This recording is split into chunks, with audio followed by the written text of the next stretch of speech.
Hi everyone, it's Jay from FortyGuard, and I'm today with my colleagues Adam and Snehal. We're super excited to be here in front of you for the second time. The first time we launched the temperature dashboard, and it was an interesting moment because there was a lot of people on the wait list, and we got a lot of users, and a lot of users gave us feedback. And we love feedback, so we went and we were heads down working on improving the dashboard, obviously to fix what the users asked for, but also to bring a better performance and extract a better value out of what we have on the dashboard. Now, today we're gonna be introducing three different things.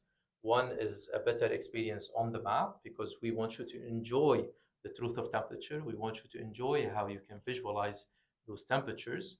Also, we are improving the performance of the dashboard, and not only features, but even the dashboard itself is performing almost 5 times better than it was last time we launched it. And the last thing, which is the most important thing, is that we are launching the heat intelligence report. So by the end of this video, we're going to be discussing the heat intelligence report features and how of value is this to everyone, and discussing obviously different scenarios and different personas. So I'm super excited to be here with, again, Adam and Snehal. So probably we're going to start with Snehal. So starting with the mapping features that we have incorporated during this. So from the feedback itself, we got to know that the user wants to have like different kind of polygons to actually visualize different kinds of heat map. So in that, we introduced something called as draw circle, which is a circular polygon that we have, where the user can have a better understanding of what's around their whole area in a radius manner. So I think this is one of the cooler polygons which is out there.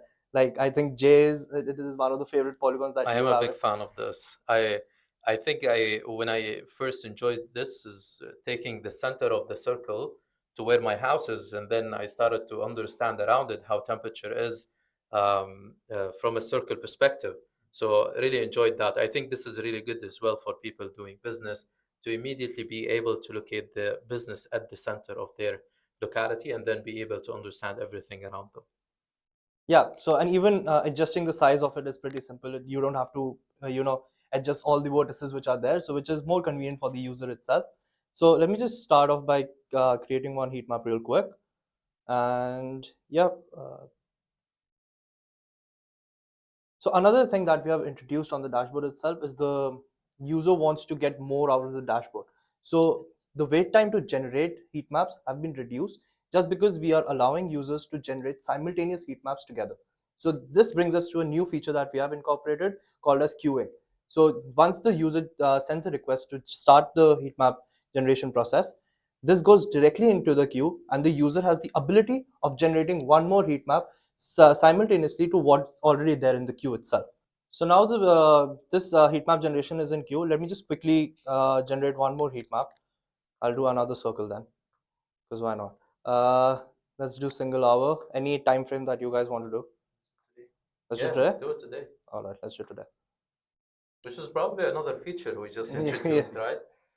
Yeah, so another feature we just introduced is real-time mapping, and now you can map even to the previous hour. Yeah. And this is real-time data has a lot of value, and now we brought this value to the dashboard.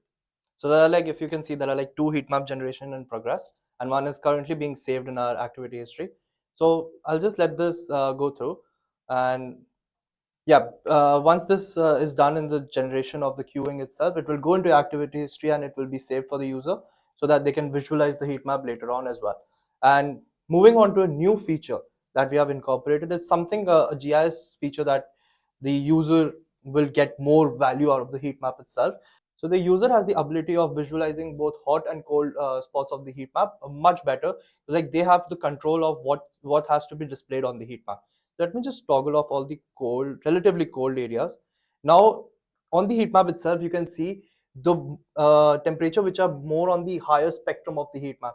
So this gives the user a better understanding of the area itself.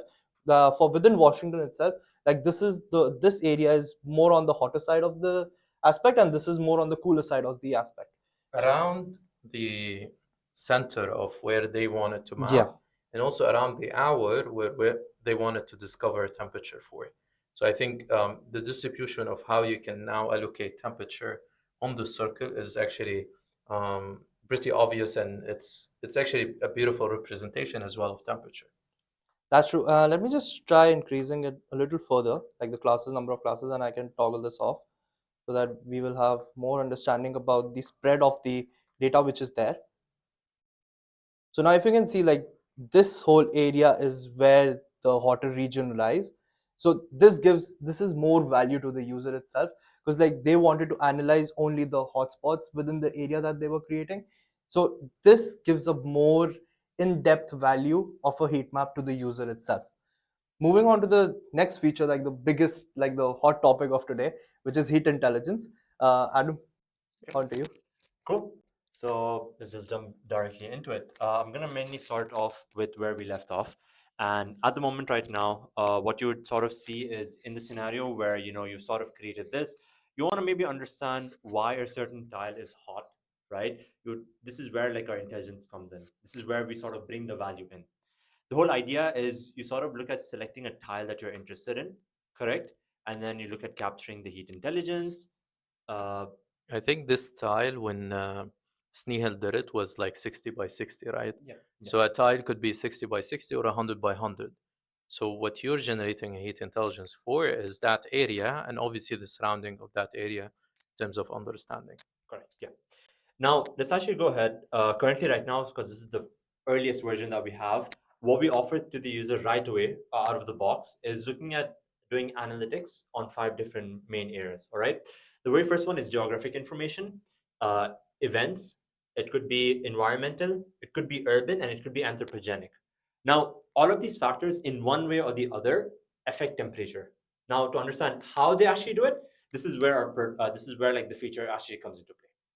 So for this demo, obviously we'll just go ahead and select all of the different options, but depending on what is more interesting to you, this is what you would basically select.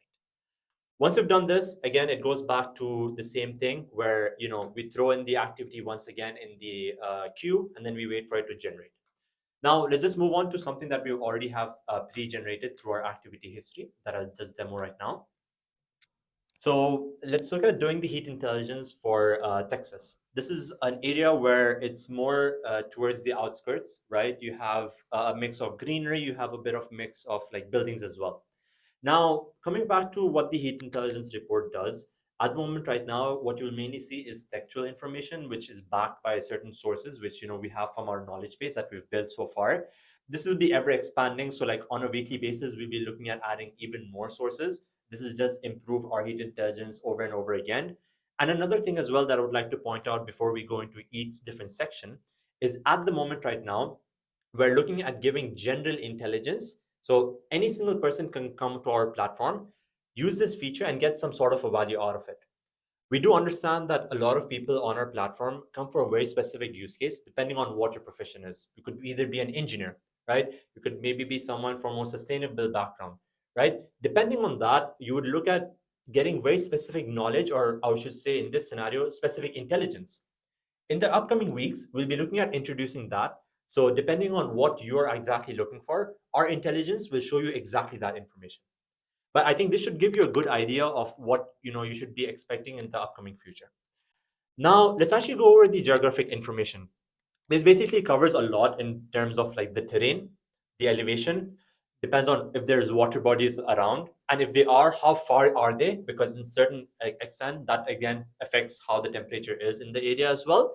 And again, then we come back to the environment factors. So obviously temperature isn't a single sole factor, it is affected by a lot of environment parameters, and we've discussed this in our previous video as well. But in our scenario, we'll be going over air quality, we'll be looking at like the different humidity levels and essentially any single factor such as like solar, how it affects our temperature. And then we also go over to the next one, which is basically the urban factors. It basically describes about the land use, how the whole area is built up and how exactly that affects the temperature itself. If you were to look at it very quickly, it talks about how much built up area it is, how much vegetation we have over here. And then at the same time as well, we also look at like these small factors, which depending on the context of where you're actually doing this, the result will obviously change. But over here, it talks about how like this parking services and all exactly impact the temperature itself. Now, we come back to what I think is somewhat important, and a lot of people don't really think about this, but temperature is really affected by the events that take place. Now, in our case scenario, we look at almost three different types of factors. One is on the day and even the hour that you've actually created the heat map for, what event exactly took place for temperature to be affected by it. Now, this could be a human related stuff, right? Maybe there's an event and a lot of people are using their vehicles to like go towards it. So obviously emission equals to more temperature. Or maybe it could even be weather related. So, you might have like an extreme weather event that might have taken place that same following week. And then that effect probably lingers towards that single day that, you're actually creating heat map for. And the same thing as well, we look at giving general information. So like the user basically gets an idea that last year around this time we were expecting, like, let's say a month or week after, we're looking at expecting maybe a drought or like a hurricane. This again in some way affects the temperature, so we look at actually mentioning all of this as well. So, and the very last one, anthropogenic, which is basically human related stuff. Currently right now with the general one, we're looking at focusing on vehicle. So this is look at the traffic related emissions and how they affect temperature. And then the very last one is industries. This is, I think, which is very interesting and where the value comes from, because in the industry part, we not only look at the infrastructure when it comes to, let's say, cooling or even energy, how that exactly affects temperature, or even the other way around as well. So again, just a very again, just to top it off in terms of the heat intelligence, at the moment right now, by the time you guys actually see this video, we will be able to export this report in like PDF and in Word format as well. And even though you see text right now, rest assured, don't worry, we'll have graphics and we'll also have images for that area. So it could be satellite or it could be street level, all incorporated within the report itself. So again, big things to come, but I mean, I'll just pass it on to Jay. Yeah, thank you, Adam. This is fantastic and well done, guys. Actually, you've done an amazing job. We wanted to bring this to you immediately, and we wanted you to enjoy it, test it, and obviously share all the feedback that you've been sharing with us since we started launching the dashboard. The dashboard probably is there to unlock the truth and the information and the intelligence that we can bring to you when it comes to temperature, and you can see the value now demonstrated. You've got the heat mapping. Obviously, don't forget that you have the analytical tools such as the segmentation for sky view, satellite level analysis, or even street view analysis. We still provide a lot of environmental parameters to understand certain localities and tiles. And now we do the heat intelligence report, and probably a lot of other things can be extracted or even synchronized with one another. The only thing I can promise you is just we're going to continue to be heads down working on this. I know this is the software team probably, and Adam is doing the tech lead, but I want to give a lot of credit to the machine learning team. We have one standing behind the camera, and he's been pointing out that we have to do that for them. So, guys, we give you a lot of credit. And obviously, we give it as well to the business team who's trying to communicate as well with the users, reach out to them, and increase the amount of interactions and values that we can deliver to them by building the right product, the right feature, and obviously surveying what would be the right exercise for us to bring our technology to the world. Thank you so much, and we'll see you soon.